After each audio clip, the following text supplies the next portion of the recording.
Hello! Welcome to JenPenCreations. I'm Jen. Today, we are going to talk about your hidden power to shape reality. Well, all of our hidden power to shape reality. We all have this power inside us, and we're going to talk about it today. So stay with me, and we'll get right to it.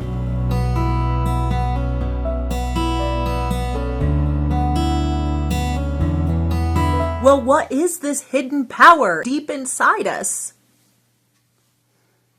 We all have it, and it is the power of response. The power of your pause in a situation. We as humans are wired to initially react to everything. Everything has to have a reaction. Even in social media, we do reactions to everything, right?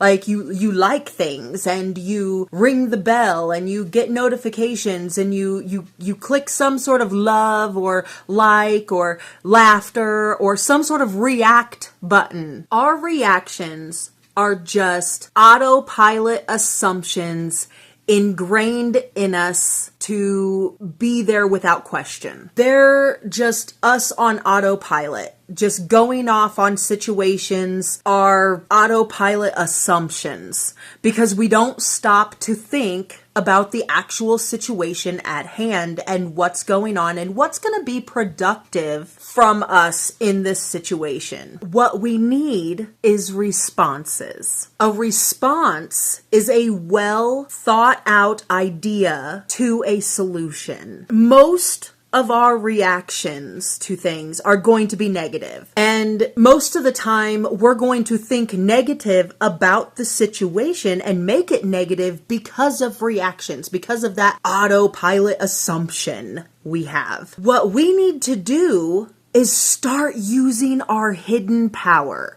of pause. We take a step back, pause for a second, think about the situation at hand, and try to come up with a logical solution to that life situation. Instead of just reacting carelessly and causing issues and causing big rifts between people because your reaction caused somebody to have a breakdown, or sometimes our reactions can just be the start of the dominoes. The first step to gaining that power that we have in our pause, gaining that back, learning to respond instead of react, the first step we need to do is we need to start seeing those situations differently. We need to take a step back for a second and think and realize that sometimes when we fail at something, it's just a learning experience. I mean, everybody fails.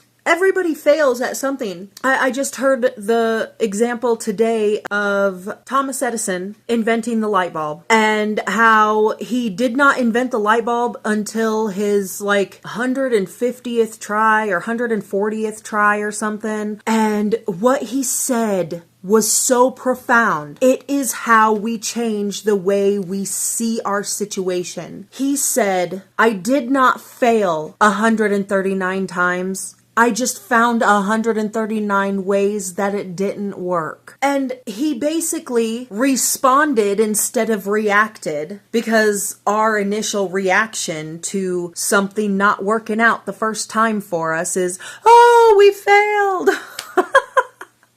We failed ourselves. We failed whoever. We failed the world. We failed everything. And that's not really true. That's just the first learning experience. You learned what didn't work. So now rethink your steps and go and try to do something else that might work. And if it doesn't work either, then you found the second thing that didn't work. And keep writing down the things that don't work, because eventually you'll find the thing that does. Like Thomas Edison did. He finally got his light bulb to work. Failures have turned into learning experiences. That's a change from a reaction to a response.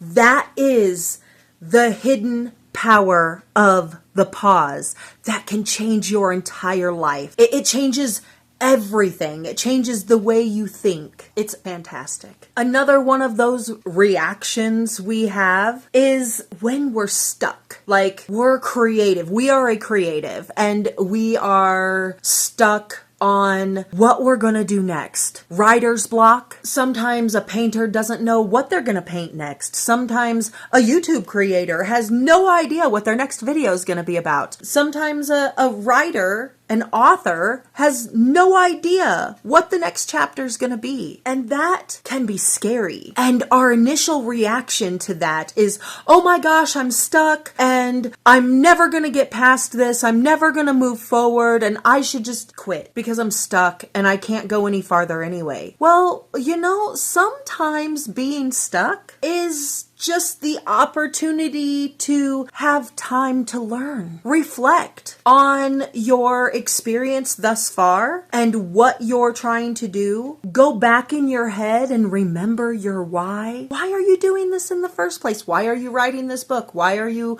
painting this picture? Why are you making a YouTube channel? Why did you create your channel in the first place? Why? So go back and remember your why and take that being stuck as a learning opportunity, a chance for reflection. And I bet you won't be stuck for long because you took the time to pause, think, and respond instead of react to your being stuck, your writer's block. Simple pauses are a thing that I think we all need to work on. I know I have a lot to work on there.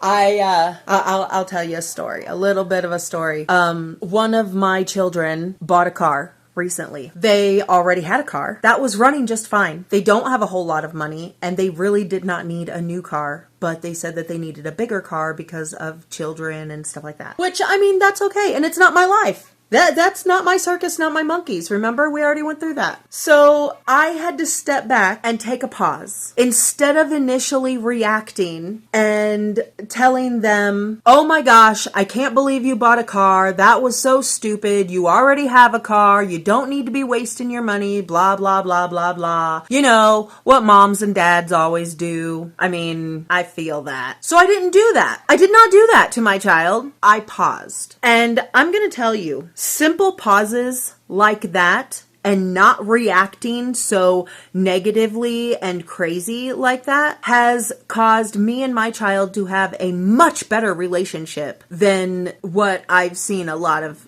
children have with their parents. I honestly believe that taking that small pause, taking that tiny little itty bitty pause was what helped strengthen our relationship.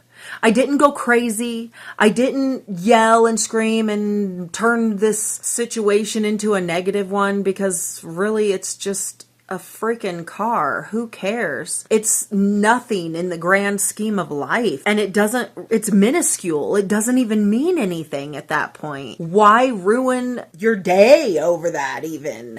So I honestly believe that if we take a step back from a situation that has us kind of furious, or has us kind of passionate, take that step back, reduce the conflict, build a stronger connection by taking a pause and offering the only thing you have control over in the situation, which is your response. So I hope that you get something from this today. I really wasn't sure what I was going to make a video about today, but this one was kind of sitting on my heart for a little while this morning. God tells us that we need to take time to pause and respond so we don't fuck up the relationships we have with the people that we love just because we responded in a negative, nasty way. Sometimes we just need to step back and take a pause. And I hope that maybe you can take a pause today and rethink about a situation. Maybe you can reduce some conflict in your life by